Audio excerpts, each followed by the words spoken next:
दो दिलों की नन्ही दास्तान सीजन 2 भाग 12। सुबह का वक्त था। आज आशी की कॉलेज की छुट्टी थी। आशी अपने कमरे में बैठी युवी को फ़ोन कर रही थी। रिंग बजती है, कॉल रिसीव होता है। आशी धीरे से कमकंपाती आवाज़ में बोली, हेलो। हेलो आशी। दूसरी तरफ से युवी की आवाज़ आती है। युवी की आवाज़ सुनकर एक पल के लिए आशी चुप सी हो जाती है। उसकी आंखों से आंसू की एक धार निकलकर चेहरे पर लुढ़क जाती है। हेलो युवी। युवी, तुम्हें पता है मैंने तुम्हें कितने कॉल्स किए? क्या तुम इतने बिजी हो कि मुझसे बात करने का भी समय नहीं है तुम्हारे पास? आशी उससे शिकायत करते हुए बोली। सो सॉरी बेबी, एक्चुअली मैं इस फील्ड में अभी नया हूँ, इसलिए मुझे थोड़ी ज़्यादा मेहनत करनी पड़ रही है। तुम बताओ कैसी हो तुम? वो उससे बोला। ये सुनकर आशी बोली, मैं बिल्कुल ठीक नहीं हूँ युवी, तुम प्लीज़ वापस आ जाओ, मुझे तुम्हारे बिना कुछ भी अच्छा नहीं लग रहा है। आशी, बच्चों जैसी बातें मत करो, मैं इतना आगे आकर पीछे नहीं मुड़ सकता। और तुम ऐसे क्यों बोल रही हो, कुछ हुआ है क्या? वो उससे बोला। ये सुनकर आशी रोते हुए बोली, युवी, एंजल मम्मा और डैडी ने मेरे लिए लड़का पसंद किया है। युवी तुम प्लीज़ आ जाओ ना, मैं मम्मा डैडी को मना लूँगी हमारी शादी के लिए, वो मना नहीं करेंगे। मैं तुम्हारे साथ यूएसए चलूँगी, तुम्हारा करियर भी बर्बाद नहीं होगा। आशी मेरी बात सुनो, तुम समझ नहीं रही मेरी बात। मेरा अभी शादी का कोई प्लान नहीं है, मुझे बस अपने करियर पर फोकस करना है, इन चीज़ों के लिए वक्त नहीं है मेरे पास। वो बोला। आई अंडरस्टैंड युवी, बट तुम भी तो समझो, आशी बोली। लिसन आशी, अगर तुम्हारे पेरेंट्स ने तुम्हारे लिए लड़का चूज़ किया है तो उससे शादी कर लो, because I am not interested in शादी एंड ऑल। वो झुंझलाकर बोला। उसकी बात सुनकर आशी हैरान हो जाती है। युवी की बात सुनते ही आशी जैसे सुन्न हो जाती है। उसकी आंखें फैल जाती हैं, चेहरे की रंगत उड़ जाती है। आशी कांपती आवाज़ में बोली, क्या? युवी, तुमने अभी क्या कहा? फ़ोन की दूसरी तरफ अब चुप्पी थी, वो चुप्पी जो कानों को चीरती है। आशी थोड़ी तेज़ आवाज़ में भर्राई गले से बोली, इतने सालों का रिश्ता, इतनी सारी बातें, वादे, वो सब क्या था युवी? बस टाइम पास? युवी थोड़ा कड़क होकर बोला, आशी प्लीज़ इमोशनल मत बनो, हम बच्चे नहीं हैं। ये रिलेशनशिप्स, ये वादे सब एक एज तक ठीक लगते हैं, फिर प्रैक्टिकल होना पड़ता है, और मैं प्रैक्टिकल होना सीख रहा हूँ। आशी गुस्से और दर्द में बोली, नहीं युवी, तुम प्रैक्टिकल नहीं, तुम डरपोक बन गए हो। तुमने अपने करियर के नाम पर हमारे रिश्ते को मार दिया। युवी चुप था। आशी धीरे से रुंधे हुए गले से बोली, ठीक है, तुम अपने सपनों के साथ खुश रहो, और मैं अपने टूटे हुए सपनों के साथ जी लूंगी। वो फ़ोन कट कर देती है और फर्श पर बैठ जाती है। उसके हाथ से मोबाइल गिर जाता है और आंसू रुकने का नाम नहीं लेते हैं। आशी मन में सोचती है, क्या यही होता है प्यार? जब सबसे ज़्यादा ज़रूरत हो तब वो साथ छोड़ जाता है। अनिरुद्ध अपने केबिन में बैठा होता है। एक प्रोजेक्ट फाइल पढ़ते पढ़ते उसकी नज़र बाहर जाती है। बाहर आशी अपनी सीट पर नहीं थी। वो इंटरकॉम उठाता है। अनिरुद्ध कॉल पर बोला, वेयर इज़ इंटर्न आशी? रिसेप्शनिस्ट बोली, सर आज आशी मैम ने छुट्टी ली है। अनिरुद्ध फ़ोन रखता है और मन में सोचता है, शायद आज शाम मॉम डैड उनके घर जाने वाले हैं, इसलिए छुट्टी ली होगी। अपनी और आशी के रिश्ते की बात याद आते ही उसके चेहरे पर मुस्कान आ जाती है। सुबह से दोपहर हो चुकी थी। आशी कमरे से बाहर आती है। उसकी आंखें लाल हो चुकी थी। वो नीचे हॉल में आती है जहां सांची और यशोदा जी बैठकर टीवी देख रही थी। अंशुमन स्कूल से घर नहीं आया था। आशी नीचे आकर बिना सांची से नज़रें मिलाए बोली, एंजल मम्मा, मैं शिखा के यहाँ जा रही हूँ, मुझे एक प्रोजेक्ट डिस्कशन करनी है उसके साथ मिलकर। सांची ये सुनकर उसकी ओर देखकर बोली, ठीक है बेटा। आशी तुरंत वहाँ से चली जाती है। सांची उसे जाते देख मन ही मन सोचते हुए बोली, हमारा मन इतना बेचैन क्यों है? ठाकुर जी, हमारे परिवार पर कोई आँच मत आने देना। शिखा का घर आशी के घर से ज़्यादा दूर नहीं था। वो शिखा के घर की डोरबेल बजाती है। मेड दरवाज़ा खोलती है। तभी आशी बोली, शिखा कहाँ है? मेड इसे बताती है कि वो कमरे में है। आशी दौड़कर शिखा के रूम की ओर चली जाती है। वो शिखा को दरवाज़ा खटखटाती है। शिखा जैसे ही दरवाज़ा खोलती है, आशी उसके गले से लिपटकर ज़ोर ज़ोर से रोने लगती है। आशी, तू रो क्यों रही है? शिखा हैरानी से बोली, युवी ने सब खत्म कर दिया। उसने बहुत आसानी से कह दिया कि मैं किसी और से शादी कर लूँ। उसे हमारे प्यार की कोई वैल्यू नहीं है Shikha. He is not interested in शादी। उसे बस अपनी करियर की पड़ी है। मेरी कोई फिक्र नहीं उसे, मेरी फीलिंग्स की कोई परवाह नहीं उसे। आशी सिसकते हुए बोलते जा रही थी। शिखा उसे कमरे के अंदर ले आती है और दरवाज़ा बंद कर देती है। वो उसकी तरफ पानी का ग्लास बढ़ाती है। शिखा उसके पास बैठते हुए धीरे से बोली, आशी, मैं जानती थी ये दिन एक ना एक दिन आएगा। मैं जानती थी वो तुम्हारे जितना सच्चा नहीं था, पर ये उम्मीद नहीं थी कि वो इतना बेरहम निकलेगा। आशी आंखें फाड़े हुए थकी सी आवाज़ में बोली, मैंने कभी कुछ नहीं मांगा उससे, सिर्फ उसकी मौजूदगी, उसका साथ, उसके ख्वाबों का हिस्सा बनना चाहा था, और उसने तो जैसे सब मिटा दिया। आशी, तू रो मत। वो इंसान जो तुझे और तेरे प्यार को डिज़र्व ही नहीं करता, उसके लिए तू क्यों खुद को तोड़ रही है? शिखा बोली। आशी आंसुओं में भीगी आवाज़ में बोली, क्योंकि मैं उससे सच्चा प्यार करती थी शिखा, और अब सब खत्म हो गया, सब कुछ टूट गया है, मैं भी। उसकी बात सुनकर शिखा उससे बोली, नहीं, तू टूटी नहीं है आशी, तू बस थक गई है।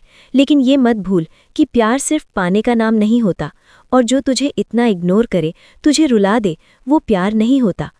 आशी फर्श पर बैठी थी, सिर झुकाए। शिखा उसके सामने बैठ जाती है और उसके हाथ थाम लेती है।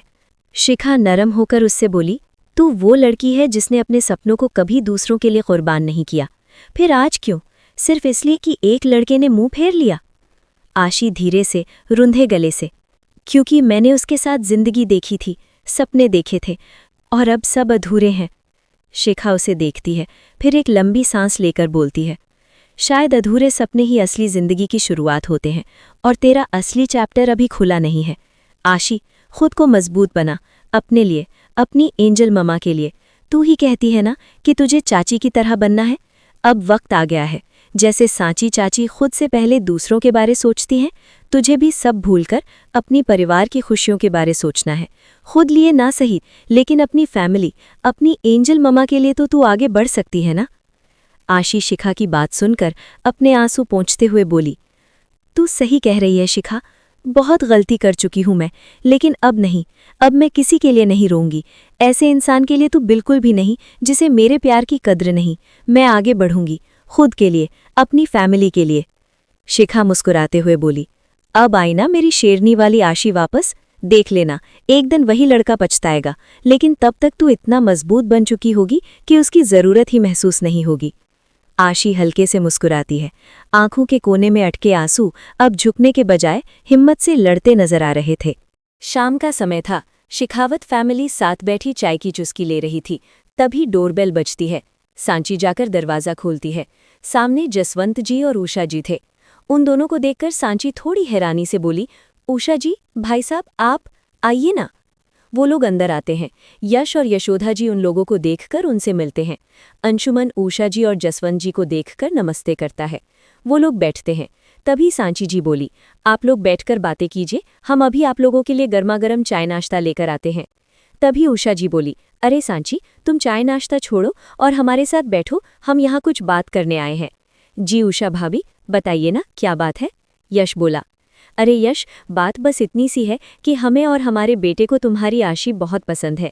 हम तो यहाँ बस आशी का जवाब जानने आए हैं। अगर आशी की तरफ से हाँ हुई तो हम इस रिश्ते को आगे बढ़ाते हैं। जसवंत जी बोले। जसवंत जी की बातें सुनकर सांची और यश के चेहरे के भाव बदल जाते हैं। सांची और यश एक दूसरे की ओर देखते हैं।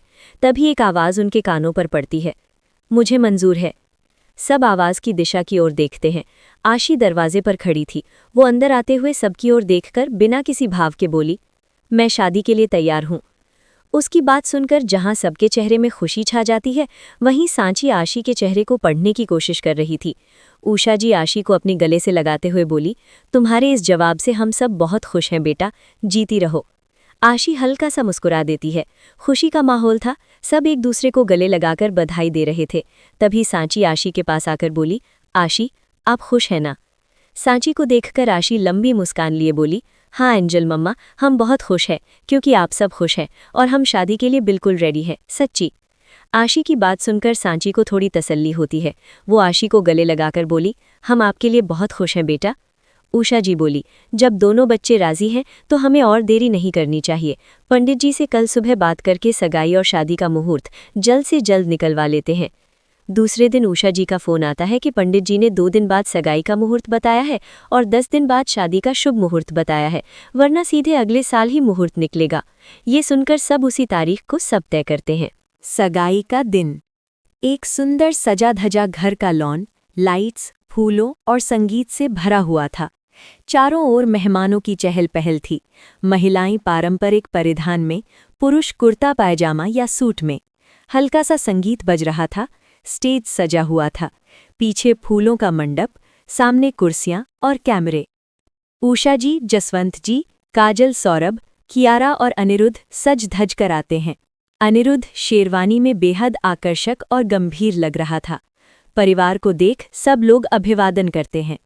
सांची मुस्कुराकर बोली, आइए उषा जी, बहुत अच्छा लगा आज आप सबको इस रूप में देखकर। यश अनिरुद्ध से बोले, तो बेटा आज तो असली बॉस बन ही जाओगे। अनिरुद्ध हल्की मुस्कान के साथ बोला, बॉस बनूं या बंध जाऊं ये तो आज तय हो ही जाएगा। सब हंस पड़ते हैं। कमरे में हल्की सी हलचल थी। शिखा और 2-3 लड़कियां आशी को तैयार कर रही थीं। आशी ने पीच गोल्डन रंग का लहंगा पहना था। उसकी आंखों में हल्का काजल, होठों पर हल्की मुस्कान, लेकिन दिल में एक अजीब सी थकावट। वो आईने में खुद को देख रही थी। सांची दरवाजे पर आती हैं। आशी को देखकर उनकी आंखें नम हो जाती है। वो अपनी आंखों के कोरों को साफ कर मुस्कान लिए अंदर आते हुए बोली, हमारी गुड़िया तैयार है? आशी सांची को देखकर हल्का मुस्कुराकर बोली, हाँ एंजल मम्मा, बस थोड़ा सा नर्वस हूँ। सांची आकर उसके पास बैठती हैं और बोलती है, ये घबराहट हर लड़की को होती है बेटा, लेकिन आपको पता है आप बहुत खूबसूरत लग रही हैं और अनिरुद्ध जब आपको देखेगा तो सब कुछ भूल जाएगा। आशी अपनी नज़रें झुका लेती है। सांची मुस्कुराकर शिखा से बोली, शिखा बेटा, आशी को नीचे लेकर आओ, सगाई का मुहूर्त हो चुका है। जी चाची, शिखा बोली। सांची आशी को नज़र का टीका लगाकर नीचे चली आती है। शिखा आशी को नीचे लेकर आ रही थी। अनिरुद्ध की नज़रें जैसे ही आशी पर पड़ती है वो उसे देखता ही रह जाता है। दोनों को स्टेज पर बिठाया जाता है। पंडित जी मंत्र पढ़ रहे हैं। कैमरे चमकते हैं। लोग तालियां बजाते हैं। अनिरुद्ध आशी की ओर देखता है। पहली बार दोनों की नज़रें मिलती हैं। अनिरुद्ध की नज़रों में थोड़ी सी कन्फ्यूजन और सोच है। आशी की आंखों में संयम और चुप्पी। दोनों अंगूठी पहनाते हैं। तालियों की गड़गड़ाहट से पूरा कमरा गूंज उठता है। फूलों की बारिश होती है। कैमरा फ्लैश, शोर, बधाइयों की आवाज़ें गूंजती हैं। काजल भाभी मजाक में, चलो अब तो हमारे ऑफिस वाले बॉस की भी शादी पक्की हो गई, अब थोड़े नरम हो जाओ सर जी। काजल भाभी की बात से अनिरुद्ध मुस्कुरा देता है। वहीं सभी हंसने लगते हैं। बाहर सब जश्न में डूबे थे। अंदर किसी कोने में खड़ी आशी बालकनी में आ जाती है। हल्की हवा चल रही थी। वो फ़ोन निकालती है। युवी का नंबर देखती है, लेकिन सिर्फ देखती है, कॉल नहीं करती। उसकी मुट्ठी में वो अंगूठी जो अभी अभी उसने पहनी थी, उसे वो धीरे से थाम लेती है और एक लंबी सांस छोड़ देती है। पीछे से सांची की आवाज़ आती है, बेटा सब पूछ रहे हैं कहाँ हो? आशी मुस्कुराकर बोली, बस यहीं एंजल मम्मा, आ रही हूँ। सगाई तो हो गई, पर क्या आशी अनिरुद्ध को अपना पाएगी? क्या युवी वापस लौट कर आएगा और आशी की जिंदगी फिर से उथल पुथल कर देगा? अगर आप अगला भाग जल्द से जल्द चाहते हैं तो कमेंट करके ज़रूर बताएं। जितने ज़्यादा कमेंट्स उतनी जल्दी अगला भाग। मिलते हैं अगले भाग में, तब तक के लिए बाय बाय।